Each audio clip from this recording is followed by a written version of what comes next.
श्री स्वामिनी लाडली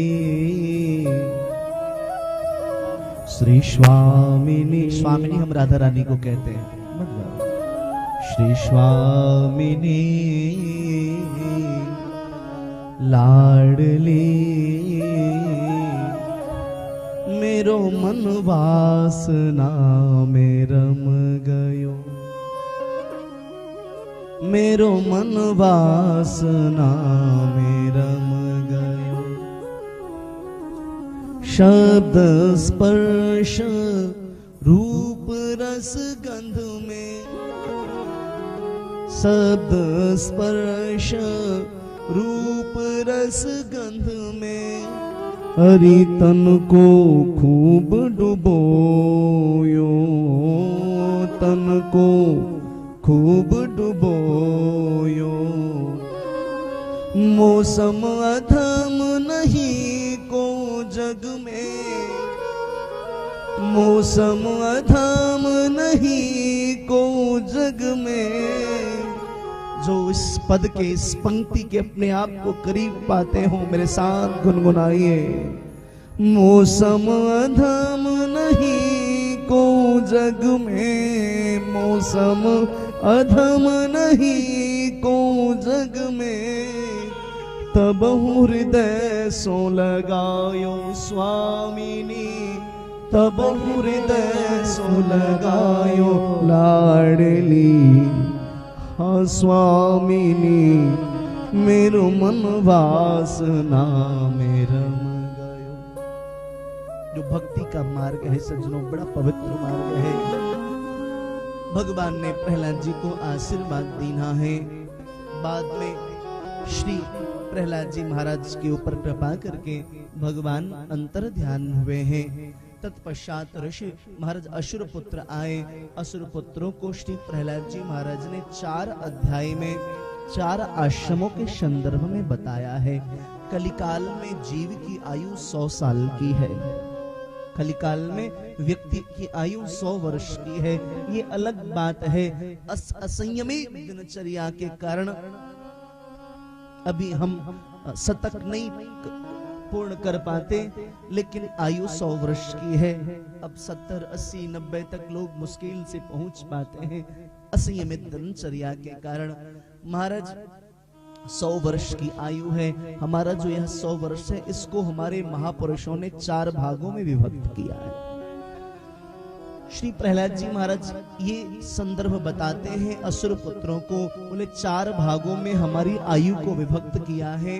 महाराज पहले की जो 25 वर्ष की आयु है, ये 25 वर्ष की आयु ब्रह्मचर्याश्रम कहलाती है। जन्म से लेकर के 25 साल तक की आयु ब्रह्मचर्याश्रम। उसके पश्चात महाराज गृहस्थाश्रम 25 से 50 तक, 50 से 75 तक वानप्रस्थाश्रम और 75 से 100 साल तक की आयु को संन्यासाश्रम कहा गया है। इन वर्षों में हमें वैसे जीवन जीना चाहिए। ये 4 अध्यायों में श्री प्रहलाद जी महाराज परीक्षित जी को, सुखदेव भगवान परीक्षित जी को समझाते हैं। ब्रह्मचर्याश्रम का शाब्दिक अभिप्राय थोड़ा ध्यान पूर्वक आप श्रवण करें तो मैं समझता हूं ब्रह्मचर्याश्रम का अभिप्राय विद्यार्जन से है। ब्रह्मचर्याश्रम का अभिप्राय सज्जनों विद्यार्जन से है, और गृहस्थाश्रम का अभिप्राय धनार्जन से है। सही बोल रहा हूं? गृहस्थाश्रम का अभिप्राय धनार्जन से है। गृहस्थाश्रम के बाद कौन सा आश्रम है? वानप्रस्थाश्रम। वानप्रस्थाश्रम का अभिप्राय पुण्यार्जन से है। और अंतिम आश्रम है संन्यास आश्रम। संन्यास आश्रम का अभिप्राय विसर्जन से है।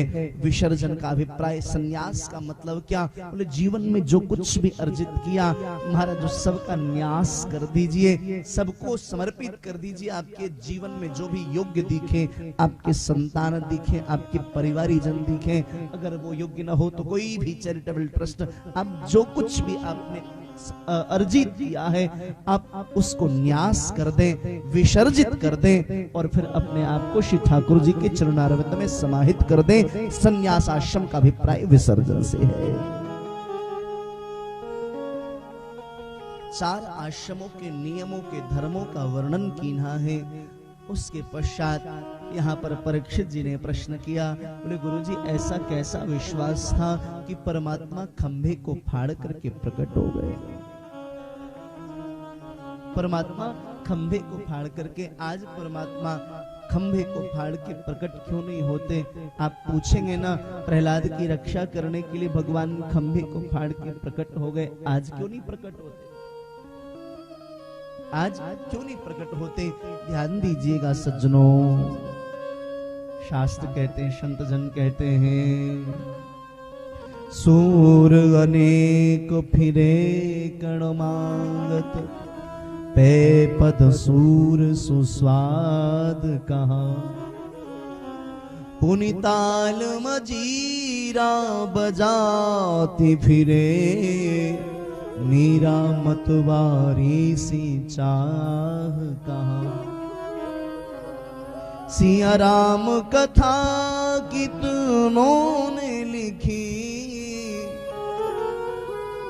सिया राम कथा कितनों ने लिखी, तुलसी जैसी मर्याद कहाँ, तुलसी जैसी मर्याद कहाँ। नरसिंह बसे, नरसिंह बसे प्रतिखंभन में, नरसिंह बसे प्रतिखंभन में, पर काढ़न को प्रहलाद कहा, पर काढ़न को प्रहलाद कहा। आज भी नृसिंह प्रत्येक खंभे में विराजते हैं, लेकिन उनको निकालने के लिए प्रहलाद जैसे विश्वास की आवश्यकता है। हम देवालय में जाते हैं तो देवालय में हमें परमात्मा ने, देवालय में जाकर के भी हमें मूर्तियां दिखाई देती हैं, मंदिर में जाकर के भी हमें पत्थर की मूर्ति दिखाई देती है। याद रखिएगा, मंदिर में जाकर के जब तक यह भाव रहेगा ये मूर्ति पत्थर की है, तब तक बात बनने वाली नहीं। जिस दिन यह भाव प्रकट हो जाएगा, यह पत्थर की मूर्ति नहीं, साक्षात परमात्मा ही विराजमान है, जिस दिन यह भाव प्रकट हो गया, उस दिन से वह विग्रह आपसे बात करने लग जाएगी। आप कभी प्रयास करके देखिए। भगवान शुकाचार्य परीक्षित से कहते हैं, परीक्षित जो भी इस कथा को श्रद्धा भक्ति और विश्वास के साथ श्रवण करता है, भगवान उसके विषम परिस्थिति में जीवन काल में जैसे प्रहलाद की रक्षा करने के लिए आए, ऐसे भगवान उस जीव की भी रक्षा करने के लिए नृसिंह के रूप में आते हैं। बोले नृसिंह देव भगवान की।